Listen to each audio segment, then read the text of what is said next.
me parece que debemos de entender que la relación que tenemos con los fermentos es, pues, prácticamente desde el origen del ser humano. Si no tuviéramos fermentos, no tendríamos microbiota, para empezar. Uno. Dos, las propiedades que se les dan de pronto, creo que todavía está muy corto lo que sabemos, y también es importante saberlo. ¿Qué es lo que nos da de beneficios? Con respecto a una bebida azucarada, por ejemplo, lo que tenemos es a lo mejor mucho menos cantidad de azúcares más digeribles y también una proporción de microorganismos que van a estar presentes. Después lo que se hacía con el pulque en antaño, pues era que llegabas de la labor de trabajar, generalmente es una bebida de que desarrollaban los campesinos, llegabas cansado y pues un pulque caía muy bien porque aparte de todas sus propiedades energéticas, pues tenías la parte probiótica y al final de cuentas, algunos incluso tienen la discusión de si es un alimento o es una bebida, porque se ha estigmatizado mucho como una bebida alcohólica. Algo importante es entender que justamente estas industrias pulqueras, pues eran tanto casi que las primeras asociaciones comerciales, ¿no? Entre gente indígena, españoles, criollos, mestizos ya, que tenían como que toda esta parte de una producción para la venta. Pero luego llega la cerveza. Y justamente en el corte lo que comentábamos es de esta famosa carta blanca. Llegan gente que sabía hacer cerveza en España, se vienen acá, se establecen y piden el permiso al rey para poder hacer cerveza. Entonces, en ese sentido, el rey les manda una carta en blanco, que significa que tienen permiso para poderlo hacer. Pero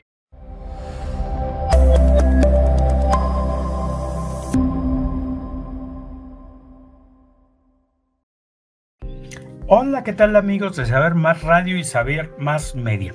Es un gusto, como siempre, que estén con nosotros en su programa Saber Más, revista de divulgación de la Universidad Michoacana de San Nicolás de Hidalgo. Como siempre, también un agradecimiento al Sistema Michoacano de Radio y Televisión, la radio de todos, y a Radio Incolecta, la voz de la Universidad Michoacana de San Nicolás de Hidalgo. Hoy vamos a tener uno de esos programas sabrosos que tienen que ver con la alimentación. Yo acabo de regresar hace unos días de Guadalajara y una cosa que me impresionó fue la cantidad de vendedores de tejuino por todos lados y más que en otras ocasiones. Uno pudiera pensar que bueno, el calor está bravo porque Guadalajara es como un comal enorme, o sea, la isla de calor es tremenda, y entonces mientras aquí estábamos a la misma hora a 27 grados, allá 35, ¿no? Entonces, bueno, eso podría explicar que el tejuino pues, se antoje. Claro. Ya nos platicarán qué es el tejuino acá en Michoacán, pero bueno. El asunto es que también puede ser que esta bebida esté de moda y que cada vez más gente la busque, y esto en gran medida explica la explosión de vendedores de tejuino en la ciudad de Guadalajara y de otro tipo de bebidas de este tipo. Incluso he visto yo en Morelia sitios que venden pulque, que venden mezcal, que venden una cosa, ¿cómo le llaman? Así como de raíz, como cerveza de raíz, sí, cebadina y cosas de estas. Entonces, para hablar de este tipo de temas y si es moda o vale la pena, nosotros invitamos aquí al doctor Mauricio Perea Peña del Laboratorio de Innovación Agropecuaria del Instituto de Investigaciones Agropecuarias y Forestales de la Universidad Michoacana, y el doctor Enrique Pascual Alvarado, también del IAF. Gracias por aceptar. Gracias y buen día a todos. Bueno, ¿están de moda estas bebidas fermentadas? ¿Vale la pena esta moda o es una de estas tantas modas que llegan y se van? ¿Quién me puede decir, Mauricio? Bueno, yo lo que he observado es que efectivamente bebidas que dábamos quizá un tanto por olvidadas se han estado retomando por parte de los consumidores. De hecho, aquí en Morelia ya empieza a haber también ese movimiento del tejuino. Volviendo al tejuino. El tejuino, hasta donde sabemos, pues es muy del estado de Jalisco, pero sí, al ser nosotros vecinos en las zonas de Tierra Caliente, de Tepalcatepec, allí todavía es común relativamente. Lo que dicen algunos de los que son de esas zonas es que, bueno, es una bebida refrescante y que también es cierto, hay algo de cambio climático que está haciendo influencia sobre este tipo de bebidas que están, ¿no? A mi parecer sí es una moda, y como las modas aparecen y desaparecen, ¿no? Esa es una de las cuestiones, pero el biotecnólogo nos va a comentar un poquito más. Sin embargo, y ahora que lo comentas, tiene un punto interesante, sobre todo en una sociedad como la nuestra, que está intoxicada con bebidas carbonatadas con montones de azúcares o de alta fructosa.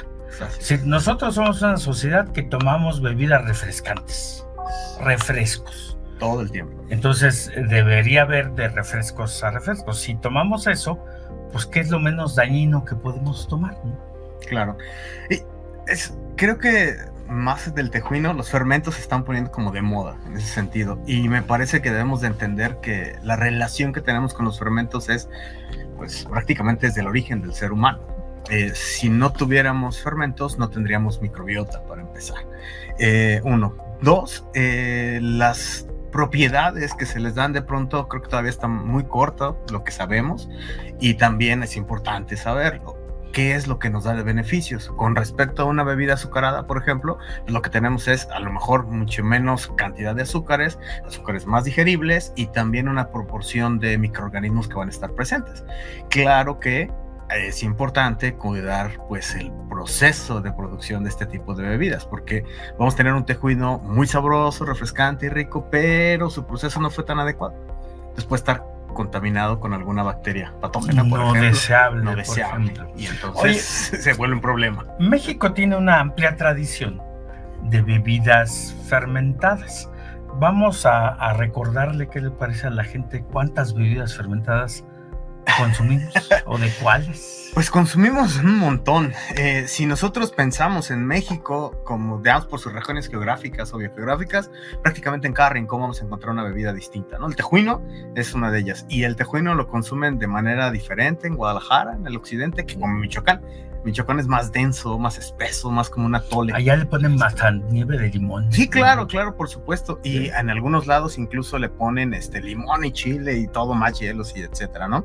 Pero hay otros que es el tesguino, que es la misma base, el maíz, pero pregerminan el maíz. Y ese es más del norte, de la zona tarahumara. Entonces ahí ya tenemos otra variedad, ¿no? El tepache, también muy conocido, pero el tepache se hacía de maíz. Llegan los españoles, nos traen la piña, entonces se utiliza la piña, pero en la meseta utilizan hacen una cosa que se llama garapiña, que es un tepache, pero con toda la piña. Entonces es otra bebida. Y así me podría ir, como que cada región tiene sus peculiaridades. Coco, ¿no? La tuba. La tuba, que puede ser del coco o de la raíz del coco. Entonces son dos diferentes también. De la yuca también la fermentan y se genera una especie de tuba también, y eso ayuda a que, pues no ayuda, más bien genera otra bebida distinta, ¿no? Y luego estas bebidas de maíz con cacao del sureste, desde el sur de hecho, el pozol, esta que se hace tejate, tajete. Así es. En Chiapas hay otro de una hierbita. Tezcalate. Así el tezcalate también. Y la hierbita, ahorita recuerdo el nombre, pero es una hierbita de hojas muy pequeñitas que maceran y luego se la muelen y se la avientan ahí, y eso le ayuda a que se conserve. Pero, por ejemplo, ese se consume fresco, sin fermentar.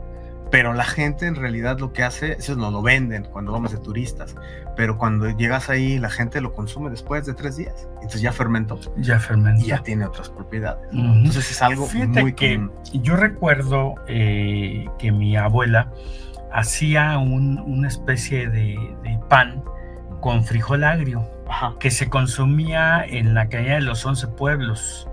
Entonces se descomponían los frijoles, se agriaban, decía ella, y entonces en lugar de tirarlos, los molían. Yo le llegué a ayudar, y luego hacía capas de masa y capas de frijol agrio, y luego se hornaba. No recuerdo yo el procedimiento, pero salía un pan riquísimo, que todavía por ahí en Carapan, en esos lugares se consume, pero finalmente era pues un pan fermentado, ¿no? Claro, pues los frijoles, hay algo análogo que hacen en la meseta también, que son las chapatas. Las chapatas. Solo que ahora ya hacen los frijoles dulces, pero por lo que sé con mis tíos y gente de que conozco por allá, precisamente el frijol que ya se había agriado, lo endulzan, principalmente lo endulzaban con piloncillo y luego los ponían en estos tamales grandotes. Bueno, el famosísimo bolillo de Guadalajara, ¿sí? El virote famoso, debe su calidad al uso de la masa madre, que es otro fermento, ¿no? Otro fermento también, que es interesante estudiar. Sí, claro. A ver, entonces, ¿por qué son interesantes estas, más allá de la moda? ¿Por qué estudiar este tipo de productos, de procesados? ¿Qué le dan al alimento y qué nos aportarían a nosotros?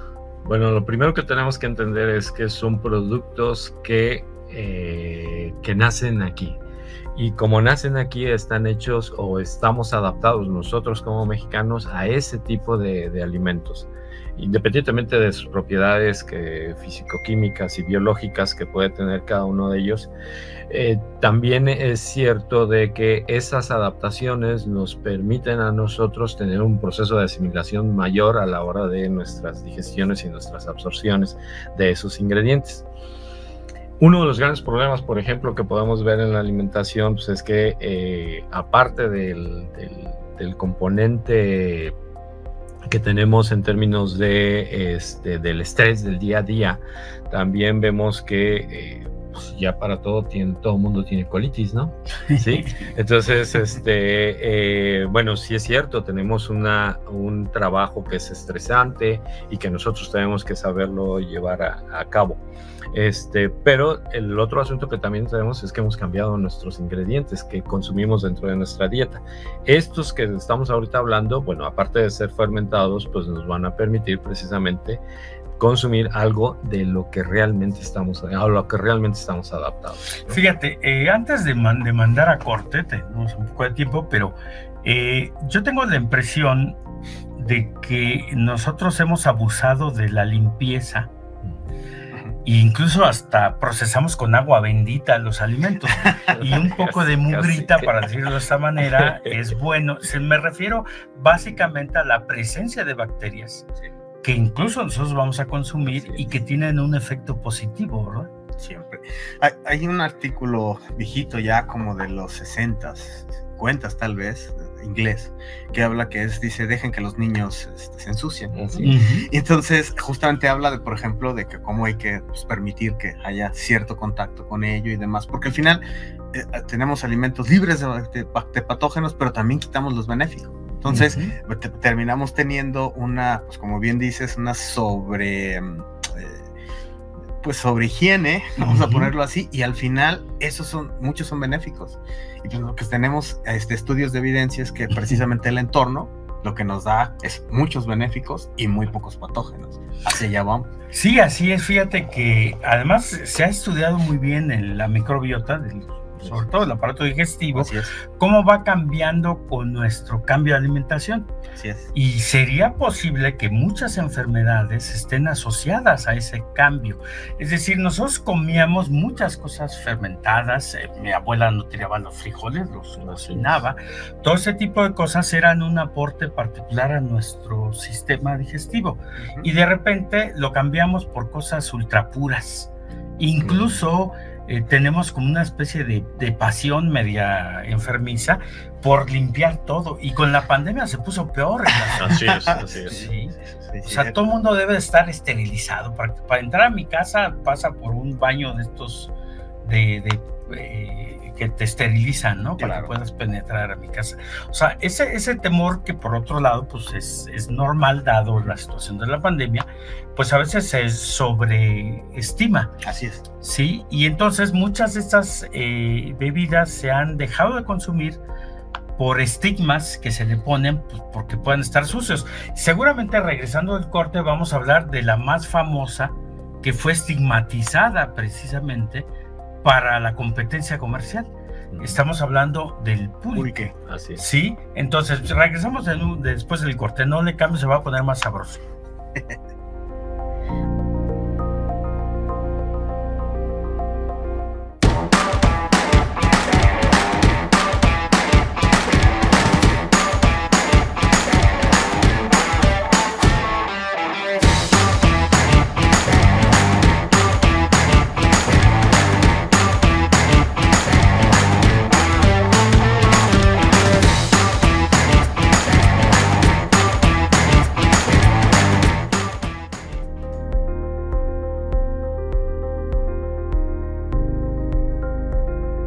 Muy bien, amigos de Saber Más Radio y Saber Más Media, qué bueno que se quedaron con nosotros. Estamos hablando de bebidas fermentadas. Y ahí les va una cosa. En México existe una cantidad impresionante de vinaterías que lo único que no venden es vino. Es decir, y en este punto yo quiero preguntarles para el público que hagan una distinción entre fermentados y destilados, para que la gente entienda que el ron no es un fermentado, que el whisky tampoco es fermentado. A ver. Un fermento es el producto de una transformación en un microorganismo, una levadura, y entonces agarra y se come los azúcares y los transforma en alcohol. Un destilado, lo que haces es que ese alcohol lo concentras y entonces ya justamente el proceso de destilación es sacar, separar el alcohol del agua, entonces tienes el alcohol concentrado. Eso es un destilado. Lo que venden en las vinaterías son destilados. Destilados, porque el vino, como el pulque, es un fermentado, es decir, es el jugo de la uva, el caldo, ¿sí? Simplemente fermentado. Por supuesto, se llevan a cabo procesos de filtración para quitarle ollejos, cosas de estas, se almacena en barricas para darle ciertos toques, pero esto que estoy yo repitiendo es exactamente lo que se hace con el pulque. El pulque es el fermentado más mexicano que puede haber. Claro, claro. Es nuestra bebida nacional. Es la bebida nacional. Sí, sin embargo, es una bebida que está estigmatizada. Sí. Que la gente incluso cree que le ponen ahí cosas caca muy de feas. Caca de vaca, en el mejor de los casos. En el mejor de los casos. Este estigma que carga el pulque, pues viene desde el siglo XIX, ¿no?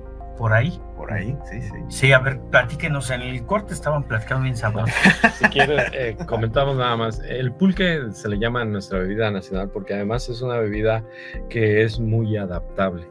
¿Por qué digo que es muy adaptable? Porque pues, no requiere de almacenamiento, no requiere de enfriamiento, no requiere de adición de carbono, de gases de dióxido de carbono, ni nada de ello, ¿no? Produce el propio. Se producía a partir de la labor del tlachiquero, que era quien raspaba el maguey. Obtienes de su centro lo que se le llama el aguamiel, que no es más que la savia del maguey.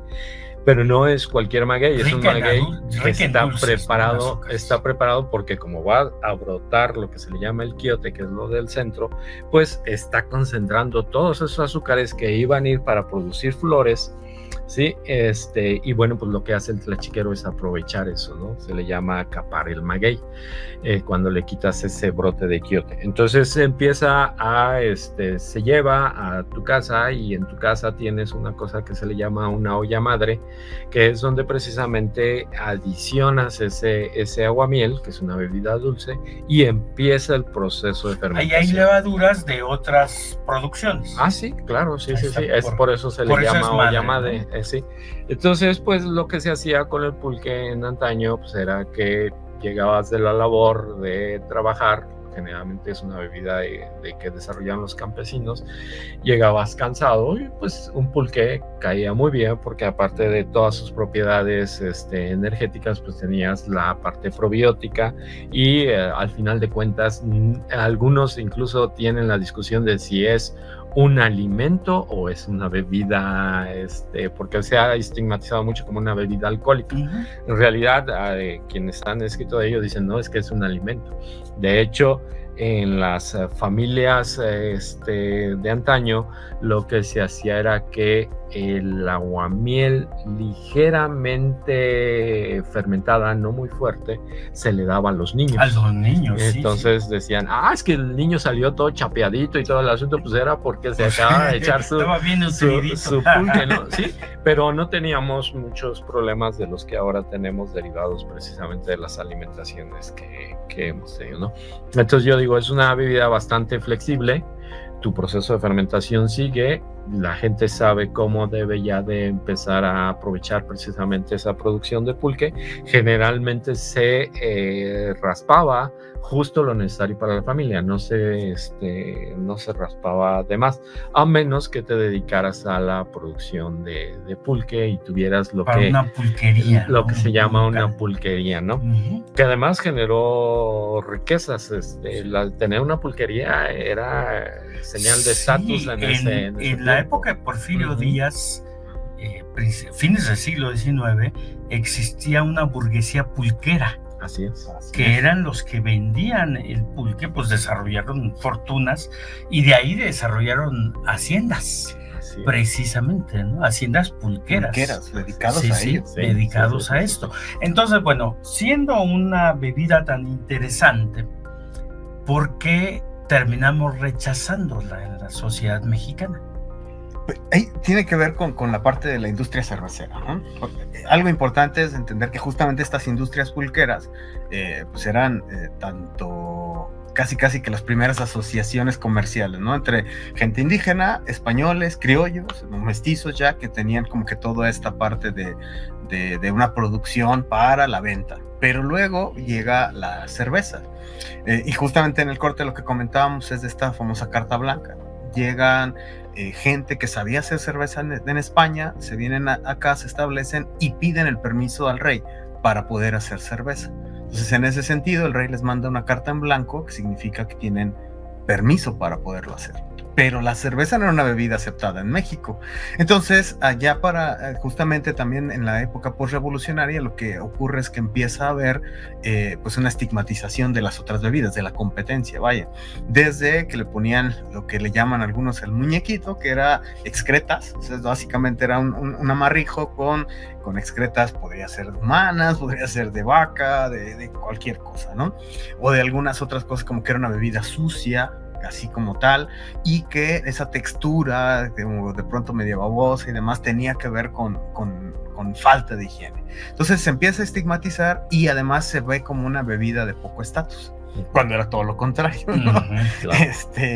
Sí, en el mundo indígena no cualquiera tomaba. No, por supuesto que no, era ceremonial por completo, ¿no? Claro, ¿no? Y cuando ahora sí que cuando el resto de la población lo consumiera, porque era una época, una fecha importante, ¿no? Pero de ahí entonces empieza ya toda esta parte de estigmatizar y prácticamente desaparece del mapa del pulque. Entonces era la bebida pues más barata, vulgar, casi que podías encontrar, cuando en realidad, como que solo la gente pobre consumía. Sí, claro. Sí. Pero si te das cuenta y empiezas a observar, pues en realidad la gente de las comunidades que lo que sigue consumiendo, pues como Mauricio, ¿no? Chapeaditos y todo, pues claro que y bien más nutridos, más sanos. ¿Y en qué nos da eso? Pues nos indica que hay algo que ahí nos está nutriendo. Porque además, pensando en la importancia biotecnológica que pueda tener, ¿no? Los azúcares que tiene el pulque, la inulina, por ejemplo, que está presente en la mayoría de los productos probióticos de calidad que nos venden en las farmacias, se extrae de ahí. Y el pulque es rico en ella. Déjeme comentarle que cuando usted compra miel de agave, le anuncian que pues es rica en inulina. El asunto es que purificar la inulina es un proceso muy complejo y entonces si le venden una miel de agave barata, desconfíe, eso no es miel de agave. Es un jarabe. Sí, de hecho hay bebidas que podemos consumir los diabéticos, estas bebidas nutritivas, sí, que están endulzadas con inulina, porque la inulina no la digerimos tan rápido como otros azúcares y entonces evita los bajones de glucosa. Pero esto lo tienen que revisar el médico, ¿sí? Pero bueno, quería comentar que hay un mercado negro detrás de estas propiedades que se van descubriendo, por ejemplo, el pulque. Pues mejor tómense un pulque, ¿no? No abuse del alcohol, tómense un pulque. Claro, por supuesto. Porque además, pues, lo que se ha estudiado hasta ahorita, que no es mucho todavía la evidencia que hay, pero ya es suficiente como para, justamente lo que decía Mauricio, quienes lo han estudiado dicen, es un alimento y además de esto que podemos llamar funcional, ¿no? Sí, claro. Tiene azúcares de lenta digestión, azúcares de rápida asimilación, pero además tiene aminoácidos, Entonces también tiene un aporte que va para la parte proteica y la parte más interesante que es los microorganismos que va a tener, ¿no? Levaduras que son propias del agave, levaduras que obtiene del suelo y algunas otras bacterias, por ejemplo, ácido lácticas, que están presentes ahí y que son las que enriquecen nuestra microbiota, junto con las levaduras también. Entonces vamos a tener esa funcionalidad ahí también. Entonces, tenemos una bebida, un alimento completito. Yo recuerdo que de niño, después de que teníamos un tratamiento con antibióticos, luego nos daban levadura de cerveza, las ampolletitas y pum, a tomarse. Y ahora se venden esporas en ampolletas de un montón de microorganismos. Bueno, es un número limitado, ¿no?, de microorganismos. Pero esto es a raíz de que hemos alterado nuestra alimentación. Es decir, ¿yo por qué tengo que consumir una ampolleta de levadura si como pan hecho con levadura, si tomo bebidas fermentadas a través de levaduras, ¿sí? Como chocolate real, no estas cosas que nos venden ahora, etc.